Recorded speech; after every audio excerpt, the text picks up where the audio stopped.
Okay, so I think expanding that conversation in terms of the difference between mental health and inner well-being is kind of really where we want to go now.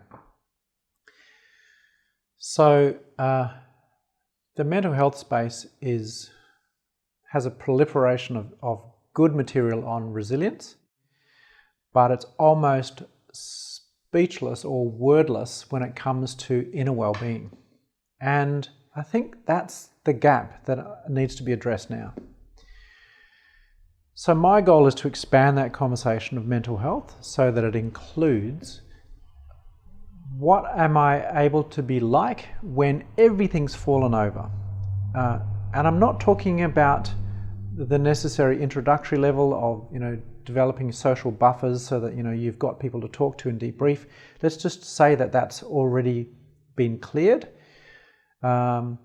What we're after now is someone that's looking at, can I take myself on? So this is almost the elite training, if you like. I don't recommend it in a sense for the initial stages of resilience training because people need to get through whatever they need to get through. This is really for when you say, how can I take myself on more? And the simple way to be able to check that is when everything is cactus, when everything is fallen over, what's my inner well-being state like? Or what's my general well-being? Have I found that place independent of the action? And that's really the new conversation. Fair enough. And mindfulness would be the means by which we achieve that. That's a mechanism through which we can do that. But on top of mindfulness, is there anything that's also peripheral to that could cater to that as well? Well, I like to say that there needs to be some practical attending to the internal world and the external world. So that's why I've been very strong on internal well-being, external quality of life. Not so that the quality of life informs your well-being, because you want to have taken control over that completely so that there's mastery in the internal state, but more just that you want to be able to have a life that works, it's functional. It doesn't mean that it's always conventional. You could have someone like a Martin Luther King or a Gandhi that's completely challenging social norms. It's more that you can function well in it. And if things do fall over, then your well-being is not riding on that, but you also have the skill sets to be able to know how to address that. So for example, with something like health, it's critical, I think, that people have, like a balanced quality of life. And for example, in the area of health, having, the appropriate nutrition, exercise for the body so that it's a healthy body. It makes sense. It's like a car, it's a vehicle. It needs to be attended to. But that's very different from, I am my body, if you like. And if I'm looking great, feel great. When we're doing that game, we're back in what the research has found, the predictor of self-esteem is, its number one thing is social comparison. We're back in that whole thing. And this is not at all from that place. This is more from the well-being has been established internally, and there's simply a life that works that expresses that.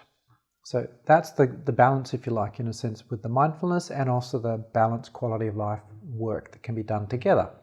Yeah, I've heard as well, but mainly through our conversations, the whole predictor of self-esteem is based on your judgment, based on how other people judge you or how you sort of fit in with other people.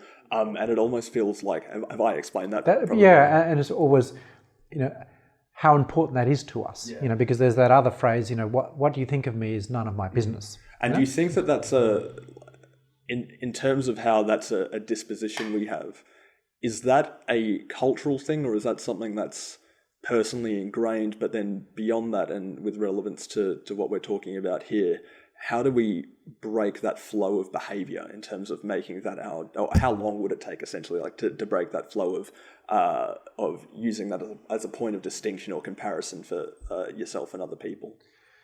Step one usually in any change is awareness. So we've developed that insight that's my tendency, is that I've been brought up, grown up, it's being part of the tribe, that the tribe reflects back to me how I'm performing, how well I'm doing, my position in it. And then there's a certain cohesiveness that supports, so that we're all in this together, working together, we're monitoring where we all are and looking after each other, you could say. But again, all of this work is, that research, again, it's typically on the introductory level, but it does help.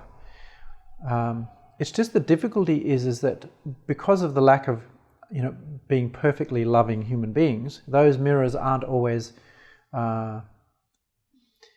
unconditional, or in that they tend to make the mistake that you are your worth, in a way, and so we have to reconfigure our relationship to that feedback so that it can be telling me where I am across an important scale, whether it's financially I need to probably adjust my strategy because I'm struggling to pay this or whatever, meet certain goals. But the extra tag that often comes with that feedback is that when you are doing that, you have more value.